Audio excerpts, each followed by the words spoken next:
My last sight of him was framed in the chapel doorway, the imperious sneer he always wore. Then something grabbed him by the scruff of the neck. Hands, not talons. He was dragged up into the air and out of sight.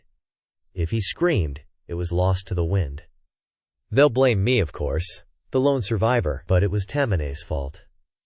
He chose St. Ambrose, an island abandoned for 100 years. On a spring night in 1921, the last 13 families hailed a passing trawler and just left.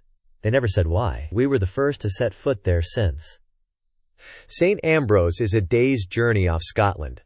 The first thing you see are the cliffs, black as night and as high as tower blocks. The only break is a slim bay where we dropped anchor. The crew of our ship refused to come ashore. Just the 7 of us, academics, loaded into dinghies. As we got closer, I saw the cliff face was pockmarked with thousands of nests. Ragged black cormorants were everywhere. The islanders used to steal their eggs, climbing the sheer rock without ropes. They said the birds grew hostile. I read a story about a boy who disturbed a nest, and the birds tore his eyes out. We hiked to the only settlement. 13 squat cottages and a tin-roofed chapel, all being swallowed by the earth.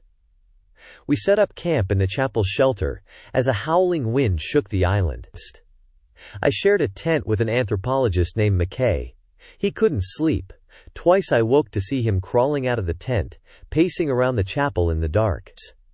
It was no surprise he was gone when I rose the next morning. By 10 a.m., there was still no sign of him. Tamanay was furious. Olaf. He organized a search party, and we fanned out across the island.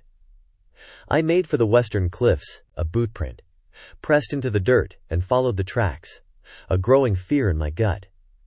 Ahead, the rough grass was disturbed, the earth loose. I peered down over the edge, and that's when I saw him. McKay was sprawled on a rocky ledge 20 feet down. His limbs were twisted in horribly unnatural directions. His face was torn to shreds, but his stomach was ripped open, the bones of his ribcage jutting into the air. The seabirds were hopping across his corpse, stripping him clean. The storm hit as we got back to the chapel, a hate-filled onslaught of rain. We sat soaked and silent. "We need to get off the island, tonight," I said. "Inconceivable," Tamanay replied. "Sad business, of course, but McKay was a drunk. We get back to work tomorrow." He sent me and Herman Sen, an ornithologist, to take a dinghy to the transport ship and radio for help. A thick mist had rolled in, and we could barely see the ship's dark shape ahead. "The seabirds don't attack humans, do they?" I asked her.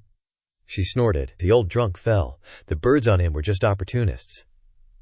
We cut through the mist and there was the ship. It was quiet and still, save for a black mass of cormorants circling overhead.